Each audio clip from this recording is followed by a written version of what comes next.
Use had intruded, and the situation on Gram, fast approaching critical mass. Harkonnen nodded agreement. You know why? Our rulers are the barbarians among us. There isn't one of them, Napoleon of Flamberge, Rodolphe of Excalibur, or Angus of about half of Gram, who is devoted to civilization, or anything else outside himself, and that's the mark of the barbarian. What are you devoted to, Otto? You. You are my chieftain. That's another mark of the barbarian. Before he had left Marduk, Admiral Schefter had ordered a ship to Gimli to check on the honest Horus. A few men and a pinnace would be left behind to contact any ship from Tanith. He sent Boak Valkenhayn off in the Space Scourge. Lionel of New Haven's Blue Comet came in from Graham with a cargo of general merchandise. Her captain wanted fissionables and gadolinium. Count Lionel was building more ships. There was a rumor that Omfrey of Glaspeth was laying claim to the throne of Graham, in the right of his great-grandmother's sister, who had been married to the great-grandfather of Duke Angus. It was a completely trivial and irrelevant claim, but the story was that it would be supported by King Conrad of Halteclear. Immediately, Baron Rathmore, Lord Valpry, Lothar Fail, and the other Graham people began clamoring that he should go back with a fleet and seize the throne for himself. Harkonnen, Valkenhayn, Carford, and the other space Vikings were as vehement against it. Harkonnen had the loss of the other Coruscandi on Durendal to remember, and the others wanted no part in Sword World squabbles, and there was renewed agitation that he should start calling himself King of Tanith. He refused to do either, which left both parties dissatisfied. So partisan politics had finally come to Tanith. Maybe that was another milestone of progress. And there was the Treaty of Khepera between the princely state of Tanith, the Commonwealth of Beowulf, and the Planetary League of Amaterasu. The Kheperans agreed to allow bases on their planet, to furnish workers, and to send students to school on all 3 planets. Tanith, Beowulf, and Amaterasu obliged themselves to joint defense of Khepera, to free trade among themselves, and to render one another armed assistance. That was a milestone of progress, and no argument about it. The Space Scourge returned from Gimli, and Valkenhayn reported that nobody on the planet had ever seen or heard of the honest Horus. They had found a Mardukan Navy ship's pinnace there, manned entirely by officers, some of them Navy intelligence. According to them, the investigation into the activities of that ship had come to an impasse. The ostensible owners claimed, and had papers to prove it, that they had chartered her to a private trader, and he claimed, and had papers to prove it, that he was a citizen of the Planetary Republic of Aton, and as soon as they began questioning him, he was rescued by the Atonian ambassador, who lodged a vehement protest with the Mardukan Foreign Ministry. Immediately, the People's Welfare Party had leaped into the incident and branded the investigation as an unwarranted prosecution of a nation of a friendly power at the instigation of corrupt tools of the Gilgamesh Interstellar Conspiracy. "So that's it," Valkenhayn finished. "It seems they're having an election, and they're afraid to antagonize anybody who might have a vote. So the Navy had to drop the investigation. Everybody on Marduk's scared of this McCann. You think there might be some tie-up between him and Dunnan?" The ideas occurred to me.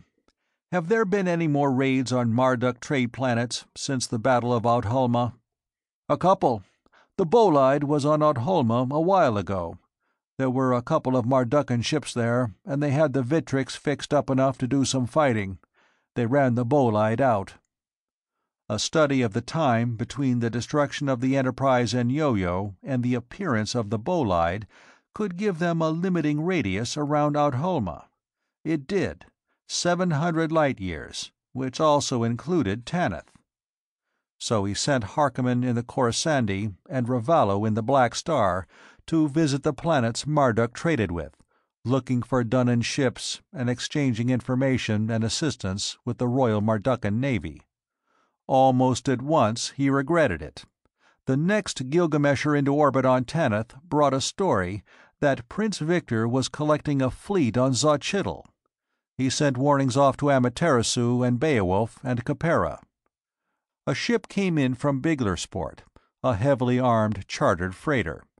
There was sporadic fighting in a dozen places on Graham now, resistance to efforts on the part of King Angus to collect taxes, and raids by unidentified persons on estates confiscated from alleged traitors and given to Garvin Spasso, who had now been promoted from Baron to Count. And Rovard Groffus was dead, poisoned, everybody said, either by Spasso or Queen Evita, or both. Even with the threat from Xochitl, some of the former Wardshaven nobles began talking about sending ships to Graham. Less than 1,000 hours after he had left, Ravallo was back in the Black Star. "I went to Gimli, and I wasn't there 50 hours before a Mardukan Navy ship came in. They were glad to see me. It saved them sending off a pinnace for Tanith. They had news for you, and a couple of passengers." "Passengers?" "Yes. You'll see who they are when they come down. And don't let anybody with side whiskers and button-up coats see them," Ravallo said. "What those people know gets all over the place before long." The visitors were Lucille, Princess Bentrick, and her son, the young Count of Ravery. They dined with Trask. Only Captain Ravallo was also present. "I didn't want to leave my husband, and I didn't want to come here and impose myself and Stephen on you, Prince Trask," she began. "But he insisted. We spent the whole voyage to Gimli concealed in the captain's quarters. Only a few of the officers knew we were aboard." "McCann won the election, is that it?" he asked. "And Prince Bentrick doesn't want to risk you and Stephen being used as hostages?" "That's it," she said. "He didn't really win the election, but he might as well have. Nobody has a majority of seats in the Chamber of Representatives, but he's formed a coalition with several of the splinter parties, and I'm ashamed to say that a number of Crown Loyalist members, crowd of disloyalists I call them, are voting with him now. They've coined some ridiculous phrase about the wave of the future, whatever that means." "If you can't lick them, join them," Trask said. "If you can't lick them, lick their boots," the Count of Ravery put in. "My son is a trifle bitter," Princess Bentrick said. "I must confess to a trace of bitterness, too." "Well, that's the representatives," Trask said. "What about the rest of the government?" "With the Splinter Party and disloyalist support, they got a majority of seats in the delegates. Most of them would have indignantly denied, a month before, having any connection with McCann, but 100 out of 120 are his supporters. McCann, of course, is Chancellor." "And who is Prime Minister?" he asked. "Andre Dunnan?" She looked slightly baffled for an instant, then said, "Oh, no. The Prime Minister is Crown Prince Edvard. No, Baron Cragdale. That isn't a royal title, so by some kind of a fiction I can't pretend to understand he is not Prime Minister as a member of the royal family." "If you can't—" the boy started.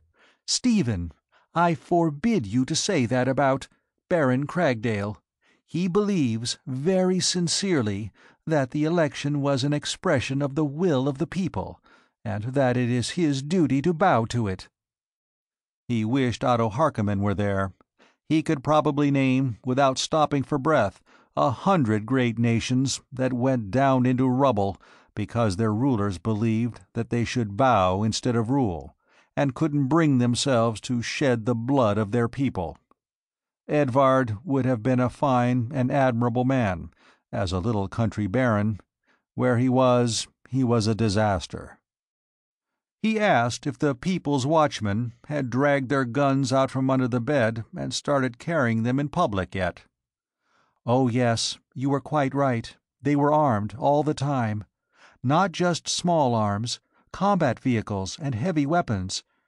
As soon as the new government was formed, they were given